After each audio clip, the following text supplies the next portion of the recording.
particularly after the Soviet Union and Eastern Europe fell apart. None of these people denied that there were all kinds of advantages to socialism. Government control of enterprise made wages higher, made working conditions better, did provide health care and transport, and made for a better life for people. Nobody who paid attention denied that the Soviet Union in the 20th century and the People's Republic of China in the 21st century grew much faster, developed the standard of living of their people much faster than anything Western capitalism, private capitalism, had ever done. But they had not created communism. They had not gone beyond the bitterness, the inequality, the instability that were the reasons these people didn't want capitalism anymore. So, what was the thing that was missing? What was the explanation found by those socialists, those members of communist parties who wanted to do what Marx had advised? Figure out what went wrong so you can build on that. And they did. And their answer was this: the organization of the workplace, the factory, the office, the store, had never been transformed. Not by the socialists, not by the communists. Not in Russia, not in Sweden, not in France, not in China, fill in the blank. They had left it a small group of people, the owners of the enterprise, the boards of directors, whether they were private individuals or government officials, made all the decisions, imposed the rules, made off with most of the wealth that was being produced. Even if they shared some of it with the mass of people, it was still disproportionate. And therein lay the problem.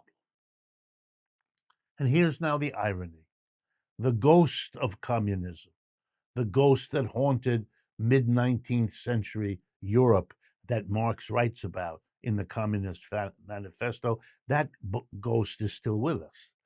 Changed its outfit, but still with us.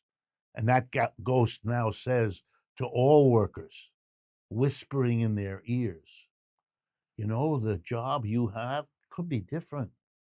The restaurant where you work, the factory where you work, the office. It could be a nurturing community. It could be run democratically, one person, one vote, where we all together discuss and decide what we're going to do as a workplace, how we're going to respond to the market, what role we're all going to have in the communities in which we live and work.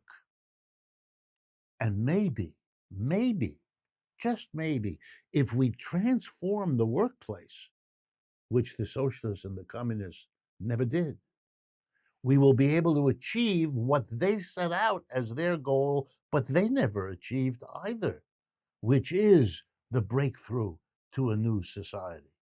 It may not be enough to win the government in an election. It may not be enough to be the powerful union of workers in a workplace.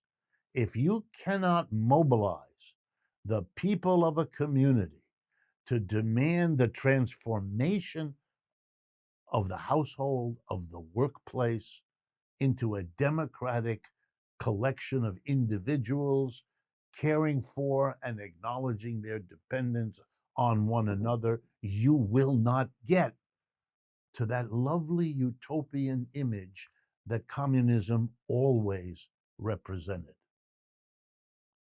We are now far enough from the Cold War behind us. We are now smart enough to have understood that Russia versus the US was a struggle between state capitalism and private capitalism, so that we can once again talk about socialism and communism in the honest way human beings can and should, talk about the way they live and compare it to the way they imagine they might live.